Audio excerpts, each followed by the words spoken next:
que manager, vous cherchez à obtenir la meilleure performance possible pour votre entité. Alors vous cherchez à réduire les dépenses superflues, vous cherchez à optimiser le rendement, tout ceci en veillant au bien-être de vos collaborateurs. Alors pour répondre à ça, vous avez peut-être entendu parler d'une méthode qui semble efficace, c'est la méthode Lean.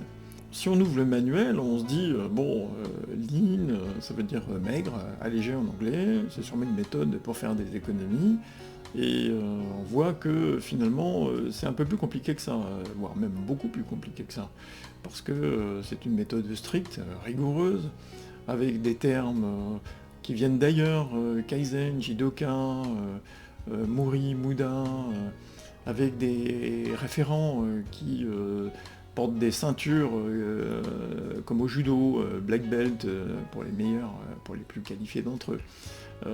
Donc on se dit, ouh, ça a l'air bien compliqué, est-ce que vraiment je vais me lancer dans une telle aventure? La réponse vous appartient, mais je pense que ce serait intéressant de voir ce qui se cache derrière cette méthode. Je vais vous en faire une description assez rapide pour vous présenter quand même les avantages, et on va commencer par l'essentiel, c'est-à-dire voir si vraiment ça marche. Alors on va lever un voile tout de suite. Le Lean, c'est la version occidentalisée du toyotisme. Donc une méthode qui a été créée par le groupe Toyota, et la meilleure des choses à faire, c'est évidemment de voir si cette méthode a fonctionné pour ce groupe. Et la réponse est oui, 3 fois oui. Pour l'illustrer, les résultats de 2023, 12 millions de véhicules, donc c'est le numéro 1 mondial, c'est un véritable titan. Le numéro 2 arrive loin derrière, c'est Volkswagen avec 9 millions de véhicules. La marge nette moyenne pour un constructeur généraliste est importante chez ce groupe, elle est de 6%. Et le résultat attendu est de 28 milliards d'euros. C'est tout à fait colossal. Donc on le voit, cette méthode fonctionne très bien pour Toyota. Et ce qui est tout à fait impressionnant, c'est la récurrence de cette bonne performance. Tous les ans, Toyota produit des résultats excellents. Et ceci depuis des années. C'est tout à fait impressionnant. Donc on peut dire que pour cette marque, le système, puisque Toyota l'intitule ainsi, le Toyota Production System, TPS, fonctionne très très bien. Alors à m'entendre, certains vont dire il est dithyrambique pour Toyota, bon, je sais pas, il a des actions chez Toyota, ou c'est un fan de Toyota.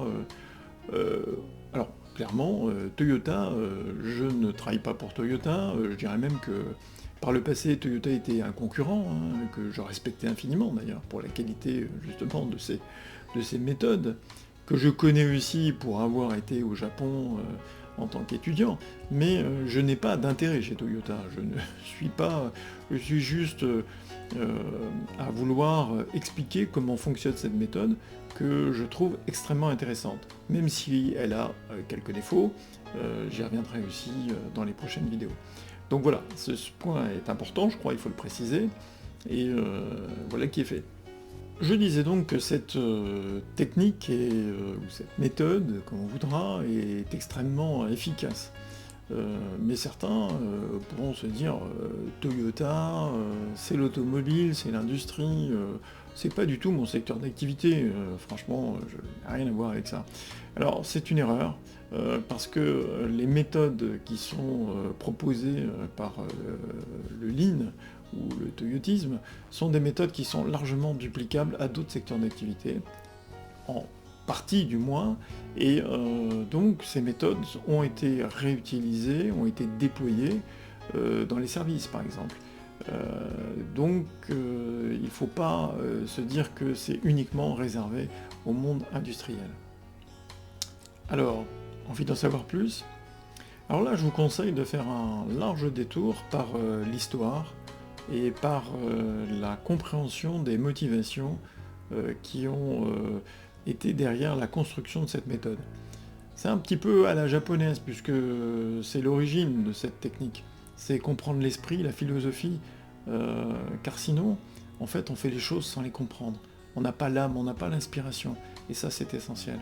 En fait, c'est un peu comme si vous donniez un coup de peinture rouge sur votre deux chevaux en espérant en faire une Ferrari. Non, il faut vraiment la transformer au cœur. Et pour ça, il faut bien en comprendre l'esprit. C'est la raison pour laquelle je vous propose dans les prochaines vidéos de remonter aux origines de cette méthode pour bien comprendre ce qui en a été le fondement, et ensuite de détailler les grands principes qui la caractérisent.